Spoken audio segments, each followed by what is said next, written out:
英國央行嘅首席經濟學家 Hugh 咧就話啦。So somehow in the UK, someone needs to accept that they're worse off. 英國人需要接受佢哋比以前更加窮。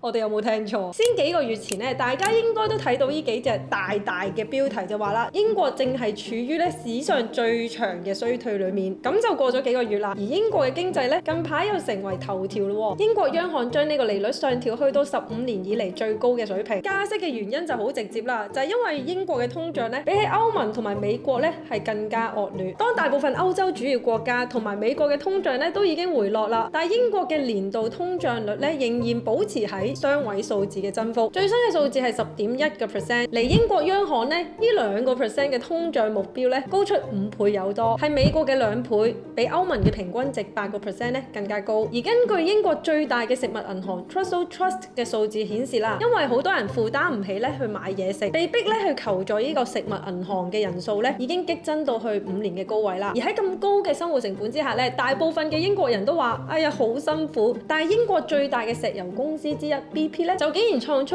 歷史新高嘅利潤，同一時間申請破產嘅英國公司咧，亦都創出呢個 record。但係形成一個好大嘅對比之下咧，英國公司出現1年以嚟咧最強勁嘅增長率。咁 Ring 究竟咧呢個英國係咪真係步入史上最長嘅衰退期呢？定係其實相反，依家佢進入呢個經濟反彈期呢？好，喺影片繼續之前咧，記得 click 翻個 like 同埋訂閱啦。另外 Ring is here 咧推出咗第2個嘅新課程啦，叫做被動收息課程，同埋我將所有嘅課程咧組合成為呢個 Super 8呢個 combo 課程啊，裡面會教到估值啦、財務分析啦，同埋財務數據分析。如果你哋有興趣嘅話咧，可以 click 下面嘅連結了解一下啦。好，今集嘅內容咧分3個部分。第一就係點解英國嘅通脹比美國同埋歐盟咧更加惡劣咧？第二，我會同你哋一齊睇一睇咧英國當地嘅經濟數字。第三就係問一問我哋自己啦，究竟依家英國咧係進入最長嘅衰退期啊，定係其實一個強勁嘅經濟反彈期咧？能源價格其實好大程度影響住我哋嘅通脹數據，即係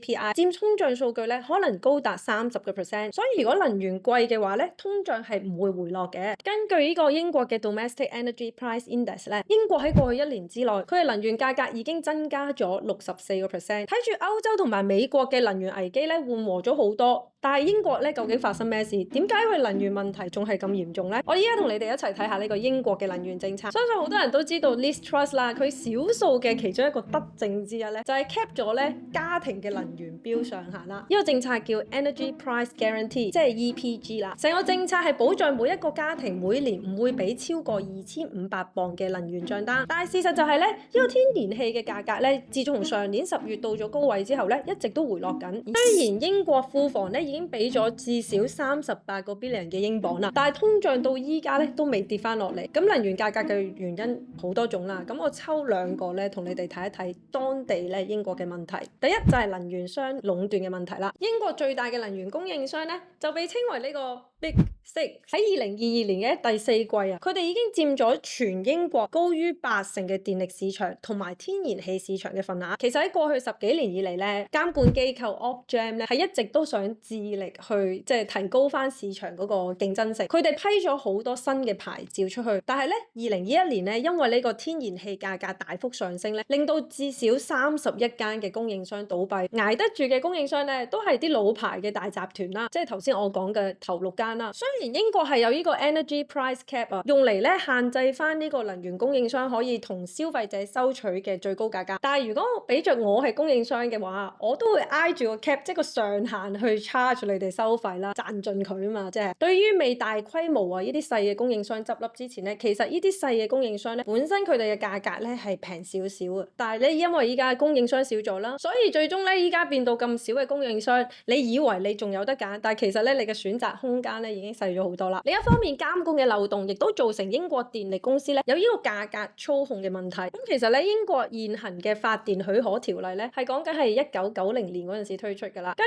據嗰陣時個條例咧，佢哋引入呢個私有化同競爭機制，同時亦都建立咗我頭先講嘅獨立監管機構 Ofgem 啦。但係呢啲舊有嘅發牌機制咧，其實係有一個嚴重嘅漏洞。發電廠商咧，好似 VPI 啊、Uniper 同埋 SSE 等等啦。喺太陽落山之後咧，呢個用電高峰嘅期間咧，竟然將佢哋嘅發電站咧係閂咗佢。呢個月你好似平時咁樣用電，但係月尾你收到電費單嘅時候咧，先發現貴咗咁多嘅。你當然想去投訴佢哋啦，但係你發現喺呢個現行嘅監管漏洞之下咧，佢哋竟然係有權將個發電站閂咗，最終就令到咧英國好多區嘅電力供應不足，而啲供應商咧更加抬高佢哋嘅價格去賣佢嘅電。喺冇選擇之下咧，英國嘅電力系統營運商咧最終要俾多正常市場價格嘅4倍嘅價錢咧去買電，然後最終佢哋又將呢個差價成本咧轉嫁翻俾呢個英國嘅消費者。根據 Bloomberg 嘅一項分析就指啦，呢啲咁嘅發電廠啊喺2018年至到2022年期間，通過去用呢個又開又閂咁嘅策略啊，額外得到咧5.25億英鎊嘅收入。呢啲咧都係造成英國能源高企嘅主因之一。到目前為止，雖然咧英國政府仍然未解決到呢個漏洞嘅問題，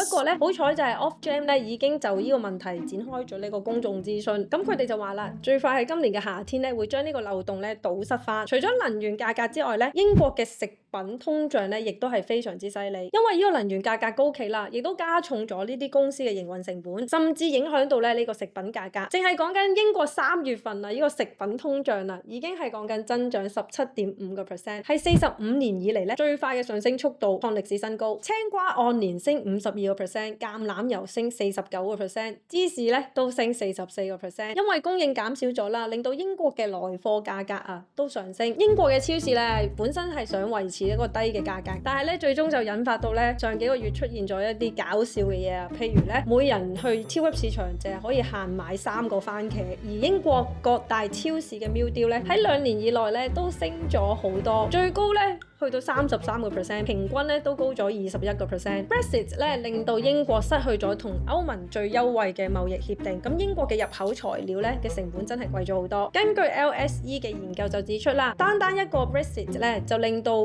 英國嘅食品價格每年係講緊3% 嘅上升，而喺2020至2021年期間，英國嘅食品費用咧亦都增加咗6個 billion 嘅英鎊，其中咧就對一啲窮嘅家庭嘅影響最大啦。另外，英國嘅勞動市場緊張咧，亦都令到呢個通脹惡化。喺經濟學嚟講咧，我哋會睇一睇呢個 economic inactive 嘅人口，即係非從事經濟活動嘅人口啦，即係代表16至64歲，你本身係可以做嘢，但係咧你唔揾工，亦都冇工作嘅人。最新嘅數字就指出，淨係喺英國單講緊係 economic inactive 嘅人口咧，已經高達873萬。而睇翻英國嘅數字，因為呢個長期病患冇辦法做嘢嘅人口咧，喺近年咧係不斷咁樣增加，4年以嚟咧已經增加咗25%，高達250萬嘅人咧，因為長期病患做唔到嘢。而脫歐亦都令到喺英國當地嘅工人數量下跌，造成咧呢個勞動力不足。咁呢種種嘅幾個因素咧，就推高咗呢個人工成本啦。咁公司請唔到人，唯有加人工，推高工資咧去請人啦。咁呢一個動作亦都會推高翻咧公司嘅營運成本。咁當然啦，公司咧最終亦都會將呢個成本咧轉嫁翻俾消費者，都推高咗通脹啦。所以英國真係比起美國同埋其他歐盟嘅主要國家嚟講咧，更加難將佢嘅通脹咧拉落嚟。好，去到呢部分咧，我會同你哋睇一睇英國嘅經濟數據。究竟英國嘅經濟係咪真係我哋想象中咁差呢？雖然2023年咧頭3個月嘅英國嘅失業率咧都係有輕微嘅上升，但係其實整體啊睇翻成個就業數字咧，佢嘅失業率係講緊23年嘅低位，係做得幾好嘅喎。但係頭先都有講咗啦，熾熱嘅勞動市場即係刺激呢個工資上升，所以亦都會令到通脹更加難去回落。呢個情況咧同美國一模一樣。再睇一睇呢個英國公司破產數字啊，去到2022年咧，佢嘅破產總數係22,109間，係自2009年以嚟咧最高嘅破產數字，比起2021年咧已經高出咗57%。咁當然啦，呢個數字淨係講已經破產咗嘅公司，所以咧仲未完嘅。如果你睇翻咧正喺度申請破產嘅公司，亦都比1年之前咧高出50%。喺通脹同埋加息影響之下咧，越嚟越多嘅中小企 SME 咧係捱唔住。而 SME 啊，呢啲中小企佔英國嘅經濟人口有幾多咧？講出嚟你哋可能都會嚇一跳。其實佢哋係佔緊英國經濟人口嘅99.9%。所以呢啲咁嘅中小企倒閉咧，其實對英國嘅經濟打擊咧係非常之大。咁Rain，其實你頭先講嗰2個數據咧，好似有衝突喎，咁多 SME 去破產，但係咧失業率仍然係咁好嘅。究竟英國係咪真係會進入最長嘅經濟衰退期咧？要睇下英國係咪有衰退咧？技術上面咧，我哋要知道 GDP 有冇連續2季下跌，即係負數啦。英國最新嘅 GDP 咧係連續2季上升0.1%，對比起鄰近嘅法國啦，法國係最新數字係0.2，第四季係0。德國咧最新數字係0，第四季係負0.5%。如果相對起德國同埋法國兩個國家嚟講咧，其實英國嘅 GDP 咧係做得唔錯嘅喎。事實上 BOE 英國央行咧就喺啱啱上個星期咧就修改咗佢哋嘅經濟預測，排除咗今年英國會進入經濟衰退嘅可能性。英國央行咧就預計去到2023年 Q2 佢哋嘅 GDP 咧仍然係0嘅增長，但係去到2024年咧嘅 GDP 會去到0.9，去到2025年咧係0.7。但係如果你真係問我啊，英國可唔可以做到唔衰退，同埋咧加息終於見頂唔使再加咧？有2點係好重要。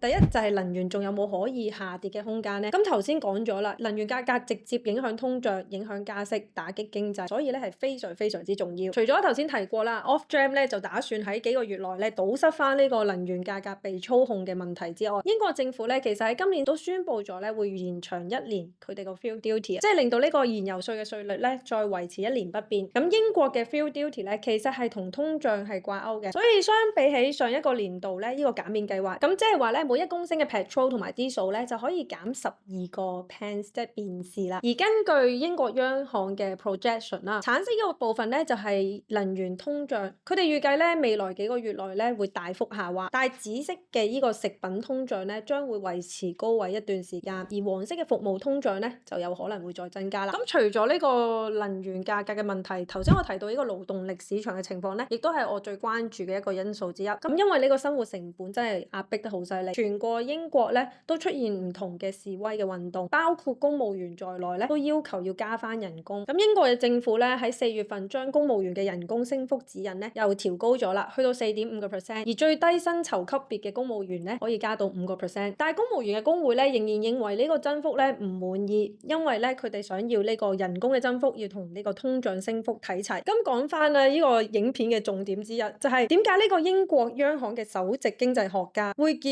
英國人唔該你哋要接受翻你哋比以前更加窮咧？佢嘅觀點就係無論你係做生意又好或者係打工嘅都好，你哋唔該都要停一停，唔好再諗住係不停咁樣加價啦或者係加人工啦去轉嫁翻你嘅成本，即係生產成本同埋生活成本啦。咁佢認為咧依家嘅經濟最大嘅問題就係英國人咧仲未願意去接受過得比以前更差。佢又舉個例子啦，譬如喺屋企裏面做嘢嗰個人咧就一定會去諗辦法點樣可以加人工或者去轉工啦，去加翻佢嘅人工去到可以應付翻一個咁貴嘅能源賬單啦。又或者佢又舉例啦，有啲餐廳咧就會將佢餐牌轉啦，加價啦。佢就形容呢個係上演緊一個 pass the parcel， 即係傳遞包裹嘅遊戲，即係話咧所有人都好努力將佢自己嘅成本多出嗰個成本咧轉嫁出去。而呢種遊戲咧係會產生通脹，而部分嘅通脹咧可能係會永久性嘅。咁我舉個例子，譬如加人工啦，一間公司加咗你嘅人工，佢唔會咁輕易再調低落嚟噶嘛。所以某一啲嘅通脹加幅咧係真係會變成永久性。咁當然啦，我唔係話示威加人工唔啱啦，我絕對明白咧普通人咧佢嘅生活係真係大受影響，因為對佢哋嚟講申訴加人工咧係一個最直接面對通脹嘅方法。但係咧